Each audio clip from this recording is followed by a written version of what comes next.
Whereas the adrenergic receptors are classified as alpha 1, alpha 2, beta 1 and beta 2. Mainly it is classified as alpha and beta. Alpha receptors are classified into alpha 1 and alpha 2, whereas beta receptors are classified into beta 1 and beta 2. So we will see to which organs they are going to supply. Please remember this chart. These are the only 4 receptors which are present in the adrenergic nervous system: alpha 1 and alpha 2, beta 1 and beta 2. The alpha 1 receptors are present in the alpha 1 and alpha 2. Both of these receptors are present in the smooth muscles. Of course, the organs may be different.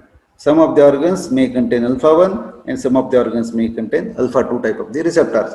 Whereas the beta 1 type of the receptor is specifically present on the heart. Of course, beta 2 is in the smooth muscles of the bronchi and intestine, etc., which is having the inhibitory in nature. Whereas the beta 1 type of the receptors, most of them are excitatory, means whenever you are going to stimulate this thing, there will be contraction, smooth muscle contraction, especially in the heart. And this table is an exhaustive table which gives the responses of effective organs to autonomic nerve impulses. Here you can see that the intestine motility and tone is decreased because of the sympathetic nervous system stimulation. The adrenergic subtypes are the alpha 1, alpha 2, beta 1 and beta 2. The parasympathetic nervous system, the motility and tone are increased through M3 and M2 type of the receptors. Most of the intestine and other sphincters and secretions are controlled by M3 and M2 type of the receptors. Whereas this motility and tone of the intestines is mediated through alpha 1 and alpha 2 type of the receptor. And in case of the sphincters, the relaxation is caused to milder extent, whereas the what you call as the secretion is increased through the alpha 2 type of the receptors. Of course, it is increased in case of the parasympathetic nervous system also, whereas the sympathetic nervous system is opposing. Gallbladder and ducts of the kidney. Coming to the first one, gallbladder and ducts, they are going to be relaxed due to the beta 2 type of the receptor. Wherever beta 2 type of the receptors are there, their relaxation occurs. Whereas the muscarinic type of the receptor, especially on the gallbladder, it's going to contract. And the kidney, the renin secretion, especially it is either decreased due to alpha 1 stimulation or beta 1 stimulation, it's going to increase, especially in the parasympathetic nerves, adrenergic receptor subtypes. Whereas the renin secretion or the kidney do not have much what you call as the parasympathetic nervous system, only the gallbladder do have the muscarinic type of the, that's also M2 type of the receptors. Urinary bladder, of course, the beta 2 are going to relax, whereas the alpha 1 contraction is going to occur. Whereas the contraction of the detrusor muscles, M3 type of the receptors, are more specific than that of the M2 type of the receptors. So what is meant by this particular table is there are the varieties of the different types of the receptors are present on the same organ. Of course, in case of the kidney, once again, detrusor and different organs and different tissues will respond differently. That's all, depending upon the receptor subtype. And here also you can see the skeletal muscles are supplied with the beta 2 type of the receptors very rarely. Of course, in the cholinergic nerve system, it is not there. The liver, glycogenolysis occurring is due to the alpha 1 stimulation. Gluconeogenesis is caused by beta 2. And of course, the fat cells and here lipolysis occurs due to the action of noradrenaline, alpha 1, beta 2, beta 3 type of the receptors. So if you remember the subtype of the receptor, whether they are excitatory in nature or inhibitory, then the summation of the action will be final output. Suppose a single organ is supplied with all the type of the receptor, alpha 1, beta 1, beta 2, beta 3, then what is action? It is the summation. Suppose alpha 1 is a stimulatory, beta 2 is a inhibitory. Then the sum of action is you have to plus or minus all these particular effects. And here some of the examples, selective agonists and the antagonist, you have to mug up this thing because this is very, very commonly occurring questions or frequently asked question in case of the exam. So, in case of adrenergic nervous system, there are alpha 1, alpha 2, beta 1 and beta 2 type of the receptors are there. The selective agonist means which is going to mimic the action of the alpha 1 is the methoxamine, whereas the selective antagonist of the alpha 1 is prazosin. So, there is no other way, you have to remember this very well. Alpha 2 adrenergic receptor agonist is clonidine or dextrometamidine, whereas the selective antagonist is yohimbine. Yohimbine, you remember clonidine and yohimbine as respectively the selective agonist and antagonists. Beta 1, the dobutamine, and the antagonist is metoprolol, whereas the beta 2 type of the receptor, albuterol or terbutaline, whereas the butoxamine is the antagonist of the beta 2 type of the receptor. So we have to remember all these particular drugs. You may code them or by any other means, you have to remember this particular thing. During the rest and digestive system, the pupillary constriction is there, stimulated salivation is there, decreased heart rate, then airway constriction, and the digestion is stimulated, and also the bladder constriction will be there. But during, this is in the normal stage, during rest and digestion, etc. During the flight and fight stage, the pupil will be dilated to greater extent, the mouth becomes dry. So this you might have also experienced. Whenever you are given an occasion to speak in front of the public, you will get the adrenaline rush. It's called as lot of adrenaline is secreted. Then your pupil get dilated, your mouth become very dry because of the action on the norepinephrine on the secretory glands. Then your heart rate is going to increase. Please, you all of you have experienced this particular thing.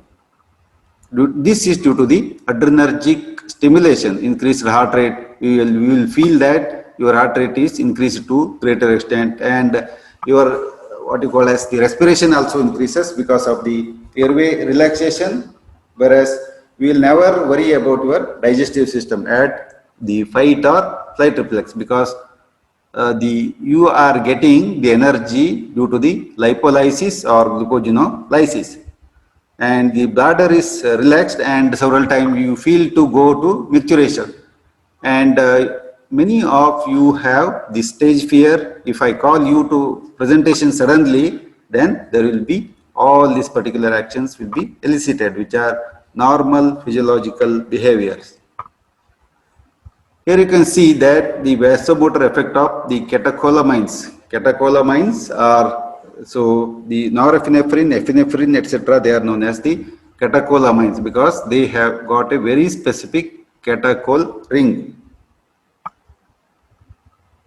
And here the action is through alpha 1 because alpha 1 is inhibitory, G inhibitory. It is a phospholipase C. Then the IP3 inositol triphosphate is going to modulate the calcium.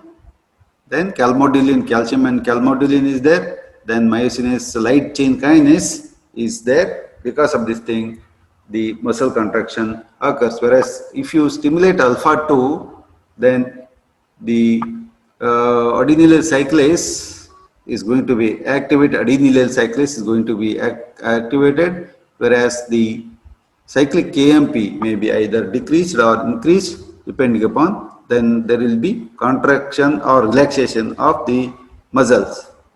So cardiac effect, especially the cardiac effect is brought by the beta 1 type of the subtype of the receptors, increased cyclic AMP, then increased heart rate, and increased secretions, especially in case of the beta 2 type of the receptors. Here you can see glucogenolysis. Glucose is converted, glycogenolysis from the glycogen, lipolysis also occurs, and glucose is produced ultimately because this is catabolic in nature.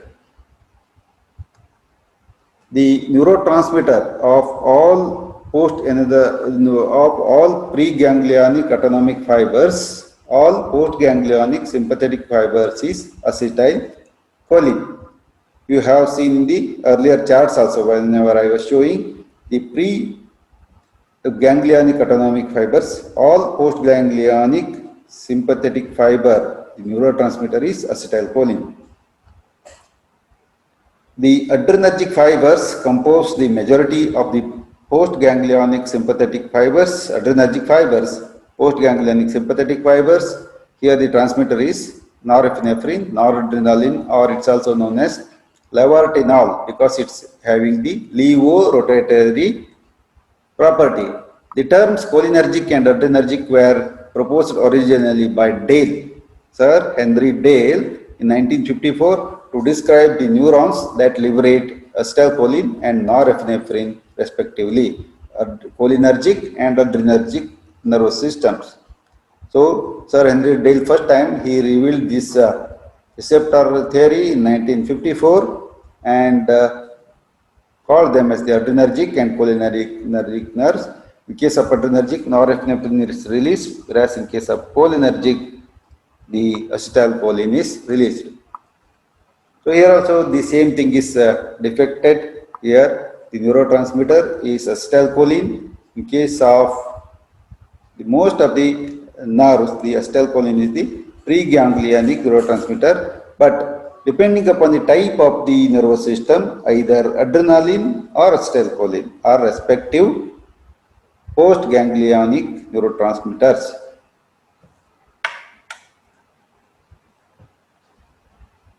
Parasympathetic nerves, as usual, it is acetylcholine in both preganglionic and postganglionic neurotransmitters, and there will be tissue binding reaction.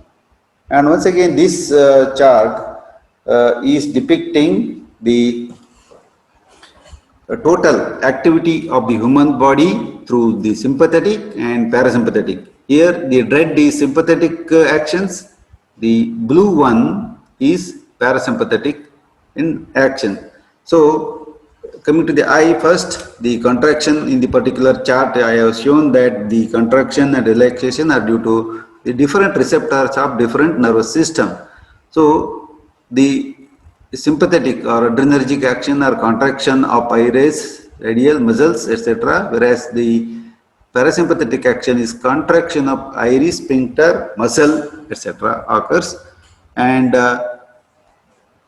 here you can see that lens accommodate for the near vision due to the parasympathetic nervous system, whereas the lacrimal glands, there will be stimulation due to the parasympathetic nervous system, and whereas in case of the trachea and bronchioles, there will be dilatation due to the sympathetic nervous system and constriction and increased secretion due to the parasympathetic nervous system.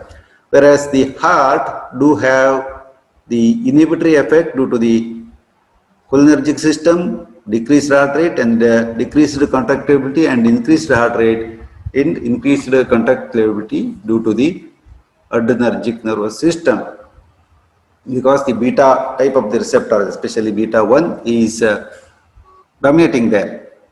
Adrenal medulla, it is not at all supplied with the parasympathetic nervous system, only sympathetic, secretion of epinephrine and norepinephrine due to the fight or flight response, whereas the kidney is only supplied with that of the parasympathetic because of the beta 1 and alpha type of the receptor, whereas the gastrointestinal system due to the sympathetic actions due to the alpha 1 and alpha 2 type of the receptor, decreased muscle motility and tone will be there, whereas due to the alpha receptors, contraction of the sphincters occurs.